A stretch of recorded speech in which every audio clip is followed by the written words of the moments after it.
And we are back, and we just finished watching 2021's Mass, rated PG-13 with a runtime of 1 hour and 51 minutes. This movie is written and directed by Fran Kranz, who's that guy in that thing you've seen, including, I think, Dollhouse and Cabin in the Woods. Cabin in the Woods, yeah. This is not something... I mean, I feel like he plays like a lot of goofy guys, and this is not a goofy story.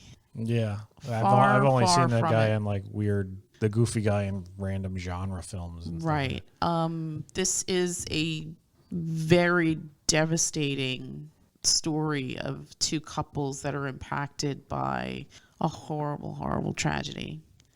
I think the thing that stuck out most in my mind was that all of these actors did a phenomenal job, and yet they were completely ignored at the Oscars.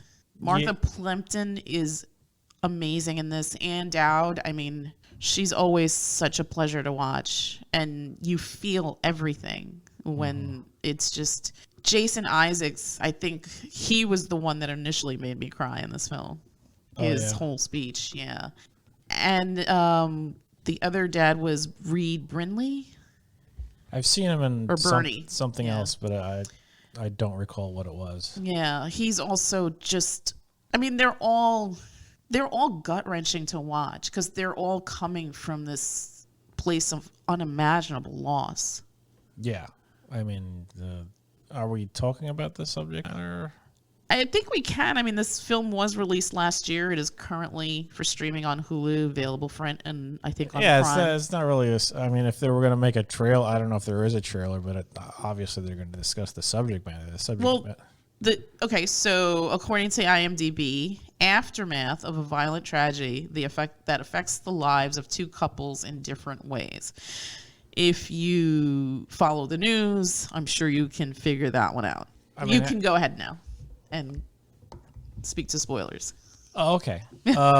Yeah, it deals with a mass school shooting, and one couple is the parent of a victim, and the other couple is the parent of the shooter, and they all gave such good performances. Yeah, my God, extremely powerful performances. The story takes place. It's, I guess, sort of a meeting in a church basement. In a church between the two couples, arranged. I guess the victim's parents wanted to have a meeting with the shooter's parents, and they arranged it through the shooter's parents' lawyer so they could meet. This takes place, I'm guessing, I think it's like 6 years after the event happened, and basically, they're seeking closure for the event and perhaps a deeper understanding. I get the impression that there was communication between them prior, but there was never, like, I guess, a face-to-face, one-on-one meeting. Right. Where it wasn't embroiled in, I guess, like court proceedings or legal matters of any kind. This was just, there was no... It wasn't like the victim's parents were trying to get something. Right. We should also preface this by saying that in the beginning, the first couple that you're introduced to is Evan's parents, that are played by Martha Plimpton and Jason Isaacs. And they basically allude to the fact that they've signed paperwork waiving any kind of rights to sue or anything. And like you said, I think they just want some sort of answers and some sort of closure here. You also get the impression that the two mothers have been in correspondence. They say as much, that Evan's parents have written letters to Hayden's mother. Yeah, the mothers have been in correspondence with one another. Yeah, but I believe this is the first time that they're actually just speaking face to face. There's no lawyer presence. There's no. Right. It's pretty much just the two couples. The two couples in a room for, I would say, 95% of this movie. Right. Just discussing their children, the ones that are still alive, the ones that were in the incident that died, asking the questions that you'd probably think they would be asking. Absolutely. When something and like this definitely goes showing down, that range of emotion. Yeah. The hurt, the anger, the rage, the sort of despair. trying to gain something out of it. Right.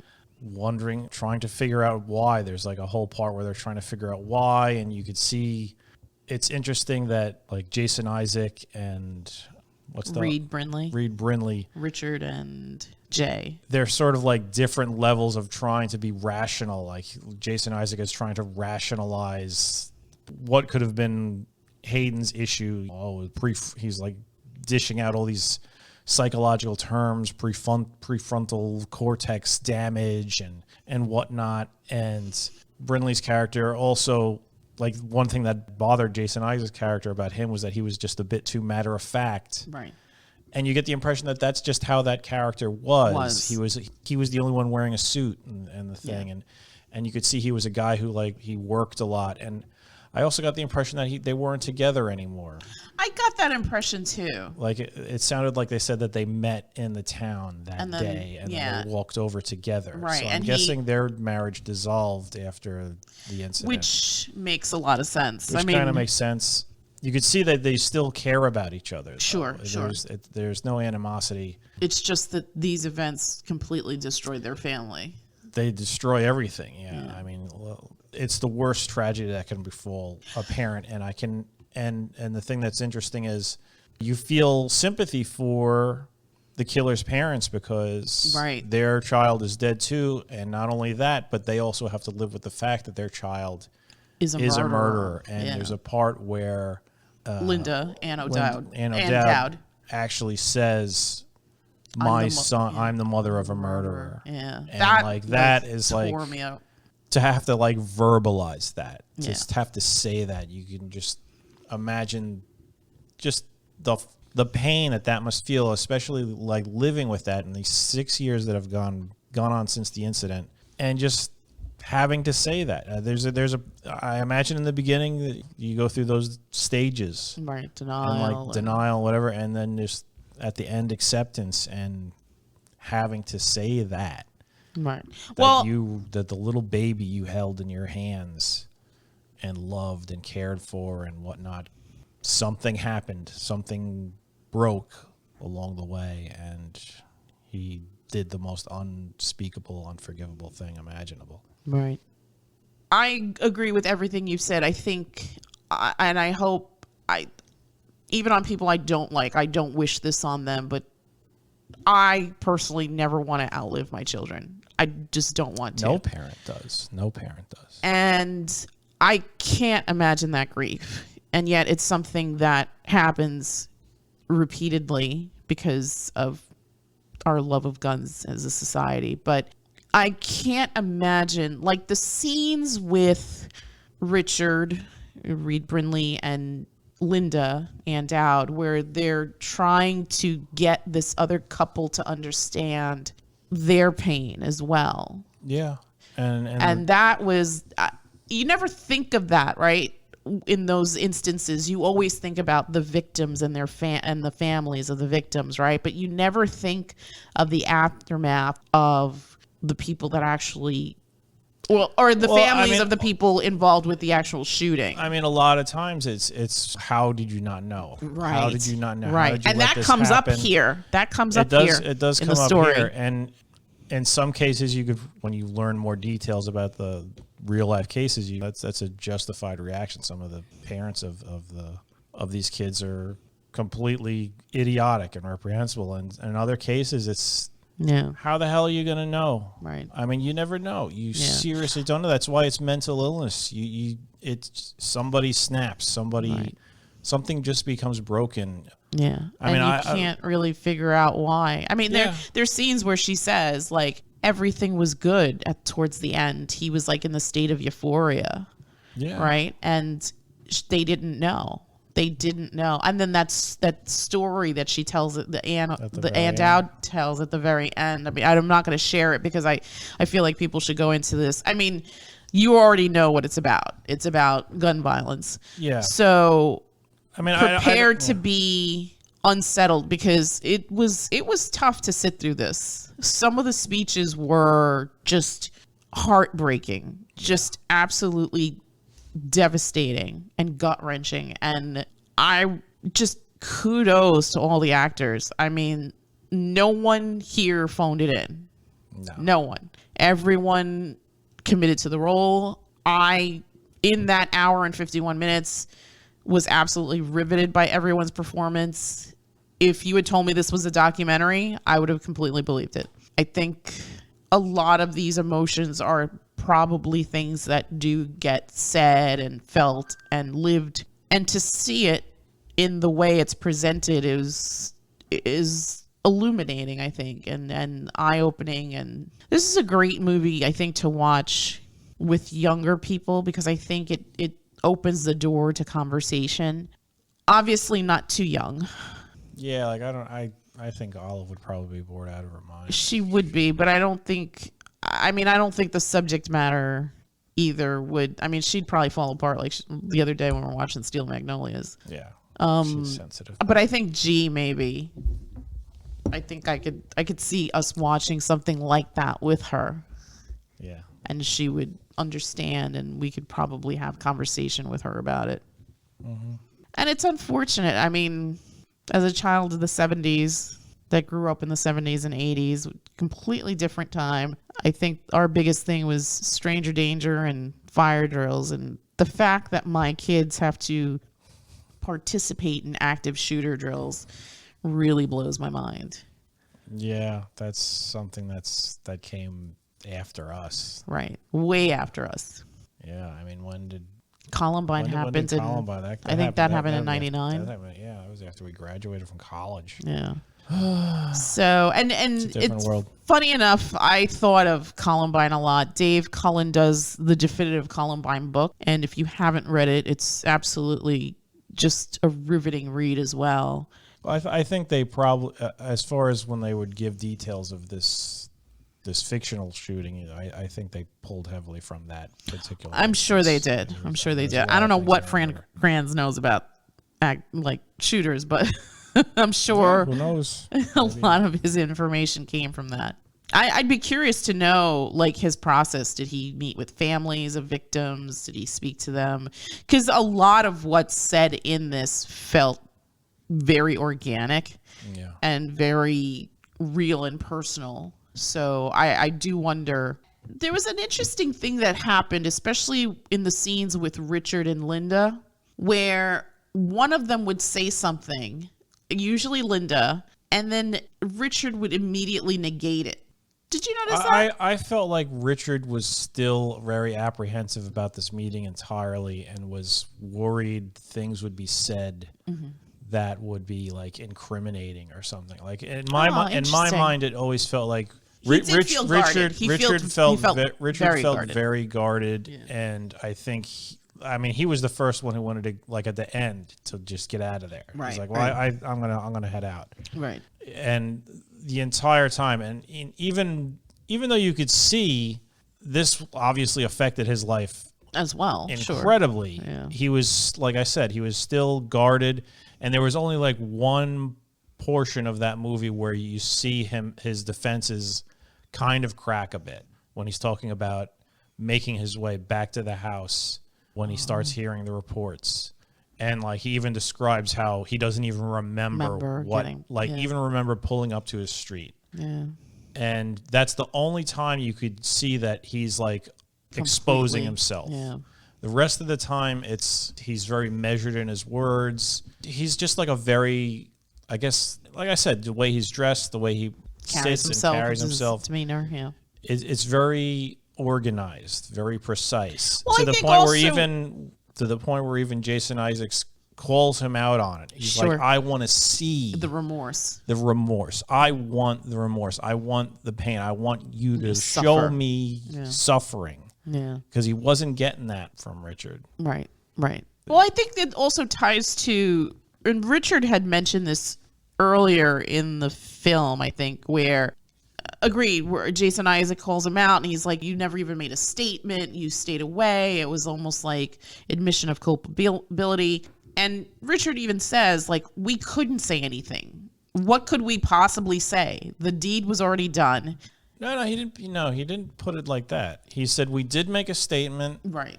But basically, we did everything we could, legally speaking. Right. He basically said we did everything we could legally. Because if we said anything else, it would have incriminated us or no. It wasn't. It wasn't even about incrimination. It was just about being attacked. Right. I mean, right. they were. That's it. Their lives were destroyed. Right. I was surprised that Linda stayed in the town. Anna Dowd's character. Did she? I think so. She said they walked there to the church. Yeah, but I don't know if she said she still lived in the town. I think Jay and Gail. Yeah, they still lived in the town. The other people, I don't think they still lived in the town. Oh, really? Oh, okay. No, I think they came from like the guy said he flew in. Right. Which I agree with you. I think him and Linda's marriage is done. Yeah, they came from different destinations. I think they made it sound like she wasn't in the town anymore, but she lived close enough where I think she was able to like drive there or something like that. Whereas. Or take a bus. I don't know what the hell she did, but the husband flew in. Right. Yeah. Right. Well, no, they walked to the church because he said that they met. They met and he then flew walked. in. They met and right. then they walked. Right. Yes, right. yes. So she lives close to that church, Ann Dowd. I don't know. I think it sounded to me like she came from somewhere else, and then they met and then they walked to the church. I got the impression she lived near there. Yeah, maybe. I don't know. I mean, it's neither here nor there, I guess. Yeah, it's a useless thing, but I got the impression neither of them lived in the town anymore. Fair enough. What did you think of the movie as a whole? I mean, I was interested the entire time.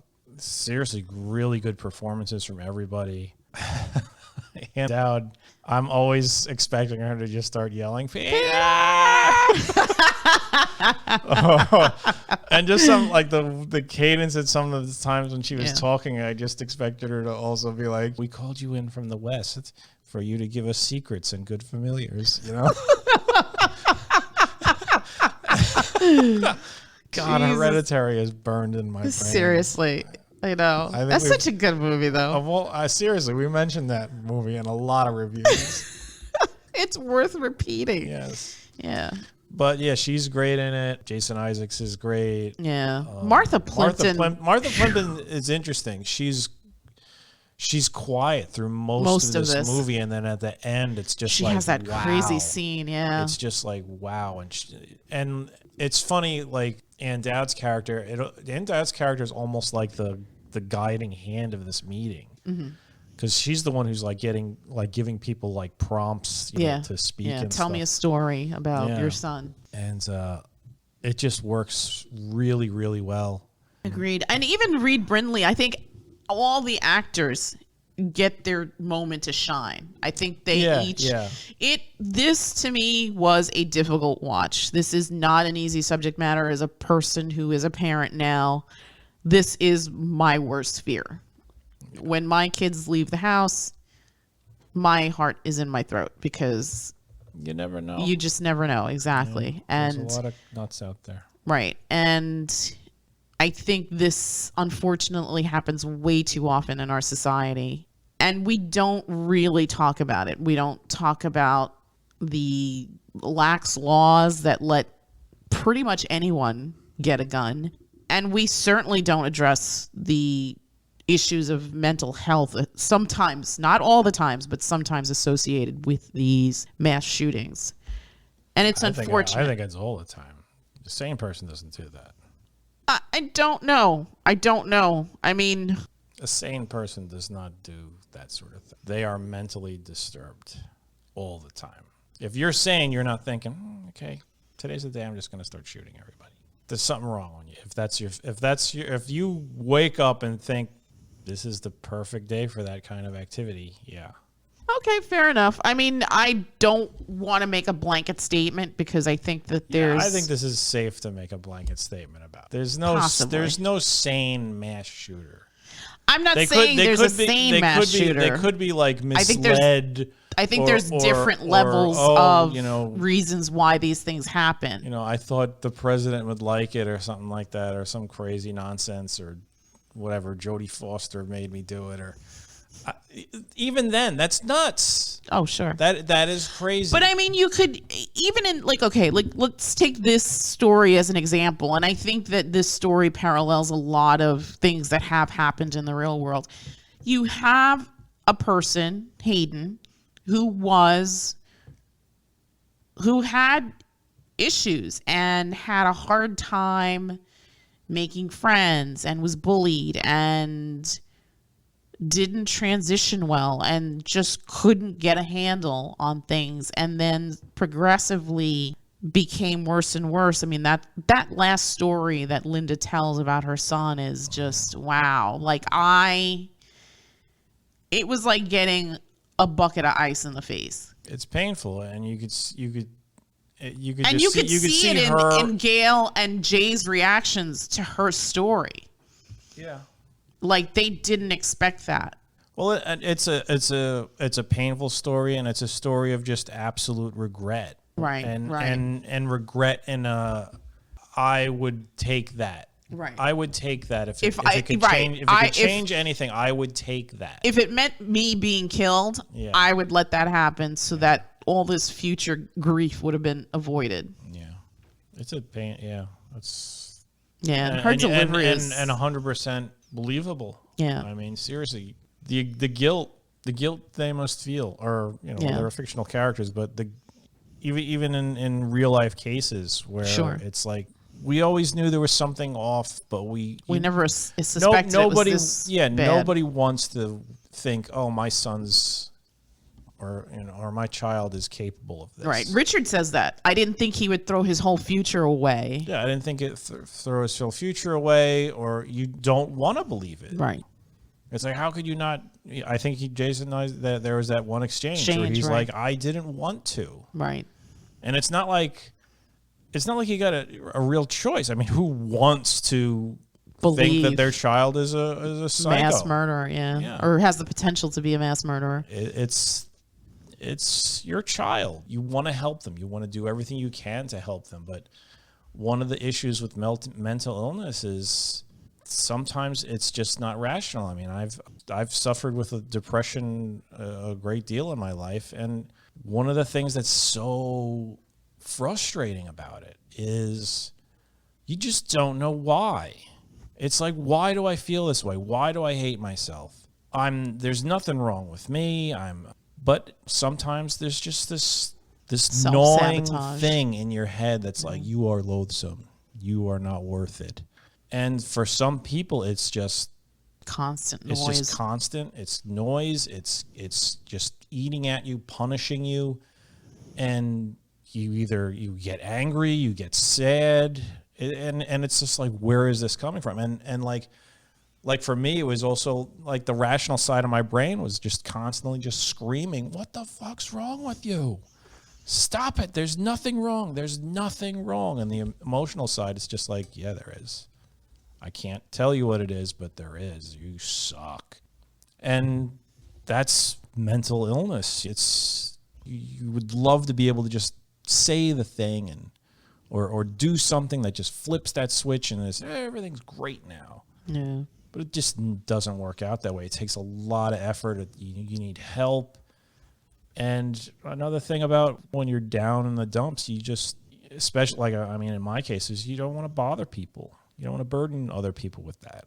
So it's a downward spiral. But you get through it. You hopefully get help.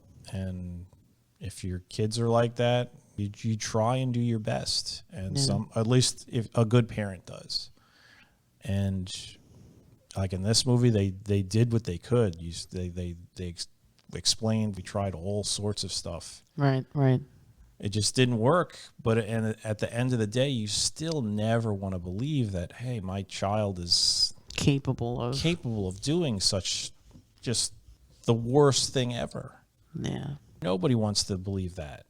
It's like, seriously, I doubt any time when they see the news report, they're like, oh, I bet that was Junior. Yeah. Well, even the day of the incident, right? Richard's flying to get home, trying to figure out if his son has been hurt, right? Yeah. And even the Aunt Dowd's character, she's like talking to the friend, and the friend is crying and saying, I'm so sorry. And she's like, it's not even registering in her head that this is a thing. Yeah, because it's like out of the realm. I mean, something like that, it should feel like it's out of the realm of possibility. Yeah. It just wouldn't make sense. Yeah. And it's funny the way she said that now, like, nothing makes sense. Right. Like, she can't trust her sense of what's like real or what's right. And that sounds that's legit. Perfect. Yeah, that sounds legit because if you're the parent of the shooter, you've got to be in that, like, oh my God, where did I go wrong? Right. It's like your reality has just been shattered. Right. Nothing, the laws that have defined your life no longer matter. They no rules. longer apply. Yeah. What you thought was a guaranteed 100% just complete fact of the universe is like, no, it's gone. Everything you believed is a lie. Yeah. There are no rules, like Air Bud. John Oliver explained that to us. All right. So what would you give this movie? I think I would give this an 8.5. I think the performances alone are just sensational. I was just completely floored at how, you know what? I gave Batman an 8.5, right? No, this is a 9. This is absolutely a 9. This is a 9. Yeah. Everybody, it's not perfect. I think in the beginning there was like this awkwardness to the film. The beginning was a little slow, and I kind of didn't really like the church lady character was kind of annoying. Yeah, I didn't get that. And also the lawyer was a bit too like abrupt. It was like, why are you acting like this? Right. And the church woman is just trying to be friendly, right? Yeah. And so like up until they're all in the same room, it's very like the performances there, they were a little bit too cartoonish. Yeah. They were a little too one-dimensional. Although the church lady's performance at the end didn't bother me. Not as much, no, but there were still like hints of like a stereotypical like, oh, God is love. God is love, yeah. Yeah. Yeah, that was a little bit. What was that, the Episcopalian joke? Yeah, it was those performances were a little to her, the lawyer, even the guy. Even the boy to a certain extent. Yeah. They were a little too heavy-handed, but then you have like these, especially in comparison to the rest of the performances, the amazing performances by the other 4 actors. Yeah. Well, I mean, this movie is 98% Jason Isaacs, Martha Plimpton, Reed Birney, and Dowd. So don't let that commentary dissuade you from watching this, because this is absolutely a worthwhile watch. I would give it a 9. I think just on the performances alone, this is a really tight script. I am really impressed by Fran Kranz. I wouldn't, you know what? If you had told me he wrote Monster Trucks, I totally would have believed it. Like, that makes more sense to me. The fact that he wrote and directed this is blowing my brain. Seriously. Just to bring it back full circle. Apologies to Fran Kranz. We're sorry we're judging you. But he exceeded expectations. Come on. Yeah, this was a very powerful piece. Yeah, and the performances, the script is amazing. Amazing. I'd probably give it like an 8.5. Yeah. Really? Yeah. And we've seen movies, of course, now I'm blanking out, but we've seen movies where we talk about how, this would have worked really well on the stage. And I think this piece also, if they wanted to do this as a theater piece, it would work. It's just basically like a one-set thing. Yeah, it would work. I mean, I appreciated that it was in film form. Yeah. I don't go to the theater. So I just really appreciated it. Shout out to, I think this movie was filmed in Idaho. Idaho. Yeah, I loved everything about this film. It's a tough film to sit through because of the subject matter, but I actually believe I will. Okay, so there are certain movies where I'm going to go off on a bit of a tangent, but I promise I'll reel it back in really quickly. There are movies that I cannot watch for my own mental health. Uh-huh. For example, Life is Beautiful. I saw that in the theater. I cried hysterically at the end. And now when I catch it on cable, if it's playing, whatever, I can only watch that film to a certain point. After that certain point, I have to walk away from it because that film too is just devastating. Mm-hmm. Yeah. This movie, prior to seeing this, I knew what it was about. And prior to seeing this, I thought that this movie was also going to fit into that cubby because, again, as a parent, I don't want to outlive my children. I don't. And this, I cannot imagine the absolute gut-wrenching grief that parents that have had to put their kids in the ground go through. I cannot imagine it. It makes me ill to even think it. And yet here we are as a society. We just keep doing this. And it's unfortunate to the point where these names don't mean anything anymore. There's another scene in this film where the Richard character is going through the event. Yeah. Saying the names and what time. Where they were. And where they were shot. And that was also very, very hard to sit through. Because, at least for me, when he was saying those things, listen, we've had a ton of mass shootings in this country. But for me, and I'm not saying anybody else's grief is less impactful. That's not what I'm saying. But for me, the most gut-wrenching one of them all was Sandy Hook. Yeah. Because you're talking about 6, 7, 8-year-olds. And I cannot imagine the fear in these children in their last moments. Just thinking about it makes me sick. And we as a society should have done better, and we didn't. And it's unfortunate. And it's heartbreaking. And unfortunately, it's a story that gets repeated over and over and over because the gun lobby, the bribery machine that exists in this country won't allow us to make significant changes to laws to protect its own citizens. And that really should bother everyone, but it doesn't. Because you have another segment of society that's bought into this propaganda that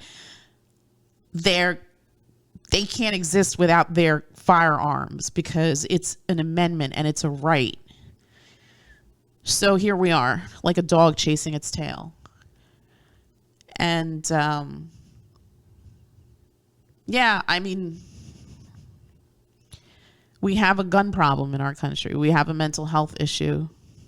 I'm sure even more so exacerbated by this time of COVID. So how do you fix something like this? Who knows? I guess we all just have to try to do the best that we can within our own little backyard.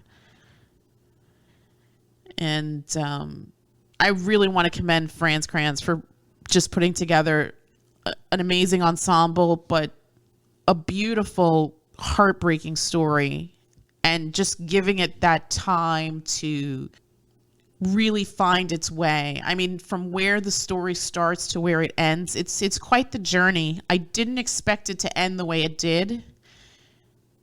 And I was very surprised because I feel like if you had shown that other side, but again, this is now 6 years later, so a lot can happen in 6 years, right? And I think that almost towards the end scene with Martha Plimpton, where she comes to this, she's like, I'm ready to do this thing that I thought I wasn't ready to do. Mm-hmm. That to me is powerful because having seen that, I don't know if I have the grace and forgiveness in my heart to be that person. I think that if something like that happened to me, I would carry hate and resentment forever in my heart. So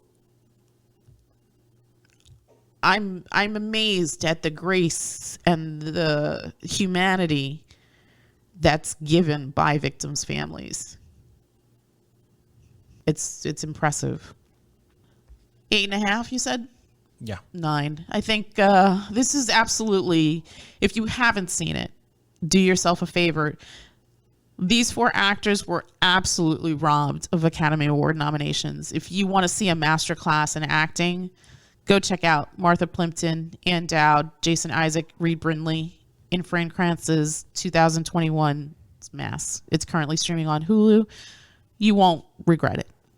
And that's it from us, and we bid you all good night. Good night.